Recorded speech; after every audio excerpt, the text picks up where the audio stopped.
بسم اللہ الرحمن الرحیم نحمدہ و نصلی علی رسول الکریم اعوذ باللہ من الشیطان الرجیم بسم اللہ الرحمن الرحیم۔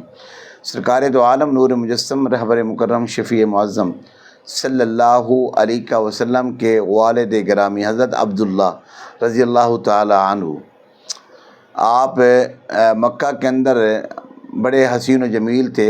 تمام بھائیوں میں آپ کا حسن و جمال جو ہے وہ زیادہ با کمال تھا۔ تو آپ مکہ کی گلی سے گزر رہے ہیں تو ایک عورت جو ہے وہ بڑی حسین و جمیل تھی اور سابقہ کتب کی وہ حافظہ تھی۔ تو اس نے جب دیکھا کہ وہ نور جو ہے جس کا ذکر اس نے دیگر سابقہ کتابوں میں پڑھا ہوا تھا، تو وہ نور جو ہے حضرت عبداللہ کی پیشانی میں جب اس کو نظر آیا تو اس نے پیغام نکاح بھیجا۔ تو حضرت عبداللہ نے اس کا جواب نہیں دیا۔ تو کچھ دنوں کے بعد آپ کے والد گرامی نے آپ کا نکاح حضرت آمنہ سلام اللہ علیہ سے کر دیا۔ جب آپ کا نکاح ہوا تو پھر حضرت عبداللہ اسی گلی سے جا رہے ہیں تو اس عورت نے آپ کی طرف متوجہ نہیں ہوئی، نہیں دیکھا۔ تو کہا کہ مجھے کل تک تو پیغام نکاح بھیجتی تھی، تو آج کیا ماجرا ہے؟ تو اس نے کہا جو تیری پیشانی میں مجھے نور نظر آیا تھا وہ نور حضرت آمنہ کے بطن اطہر میں چلا گیا۔ اچھا، اب وہ نور جب حضرت آمنہ سلام اللہ علیہ کے بطن اطہر میں تشریف لے گیا تو اس کی برکت سے حضرت آمنہ فرماتی ہیں مکہ کے اندر دستور تھا کہ وہ عورتیں دور دور سے جو ہے وہ پانی بھرنے جاتی تھی۔ تو جب نور آیا تو اس نور کی برکت سے میں بھی ان عورتوں کے ساتھ اپنی سہیلیوں کے ساتھ پانی بھرنے جاتی تو میری حالت ان سے مختلف ہوتی تھی۔ نہ مجھے پانی اٹھانے کی تکلیف ہوتی اور نہ مجھے رسی اور ڈول کی ضرورت پڑتی۔ جب میں کنویں کے قریب جاتی تو وہ پانی جو نیچے سطح زمین ہوتا وہ پانی میرے قدموں کو چھو لیتا، اوپر آ جاتا اور میں آسانی سے جو ہے وہ پانی بھر لیتی۔ اور جس راستے سے گزرتی تو وہ راستے کے درخت اور پتھر مجھ پر سلام بھیجتے۔ تو یہ تو احوال ہیں حضور کی ولادت سے پہلے۔ اور جب حضور علیہ السلام کی ولادت ہوئی تو حضرت آمنہ فرماتی ہیں خارجہ منی نور، مجھ سے نور خارج ہوا، یعنی حضور کی ولادت۔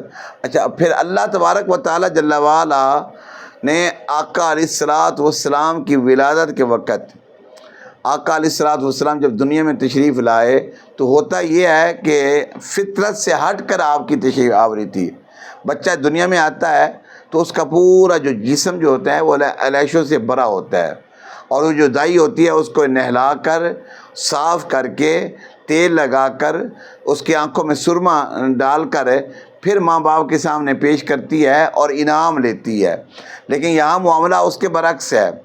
اللہ تبارک و تعالی جل وعلا نے آقا علیہ السلام کی ولادت کے وقت حضرت آمنہ فرماتی ہیں کہ میرا محبوب، میرا بیٹا محمد صلی اللہ علیہ وسلم جب دنیا میں تشریف لایا تو آپ کا جسم معطر معمبر تھا، اس کے اندر خوشبو کی مہکیں آ رہی تھی جو پورا مکہ جو ہے مہک اٹھا۔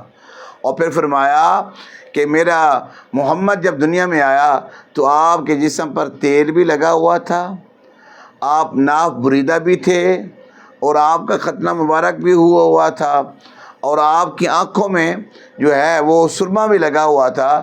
اللہ تبارک و تعالی جل وعلا نے اپنے محبوب کو ایسا جو ہے نوری دلہا بنا کر بھیجا کہ اس کو ساری چیزیں جو ہے وہ عطا کر کے بھیجی، کہ کوئی یہ نہ کہے کہ میں نے حسن و جمال میں اضافے کے لیے کہ محمد کے آنکھوں میں نے سرما لگایا ہے، کوئی یہ نہ کہے کہ میں نے محمد صلی اللہ علیہ وسلم کے جسم اطہر کو غسل دیا ہے، کوئی یہ نہ کہے کہ میں نے آپ کے جسم اطہر پر تیل لگایا ہے۔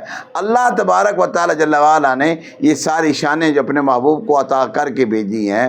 تو یہ بڑا یعنی فطرت سے ہٹ کر جو ہے دنیا میں تشریف آوری، اور پھر میرے محبوب علیہ السلام کے قدم مبارک لگے تو اللہ کی طرف سے پہلا جو امت کے لیے پیغام تھا، پہلا جو سرپرائز تھا وہ یہ تھا کہ پورے روح زمین کو اللہ نے مسجد قرار دے دیا۔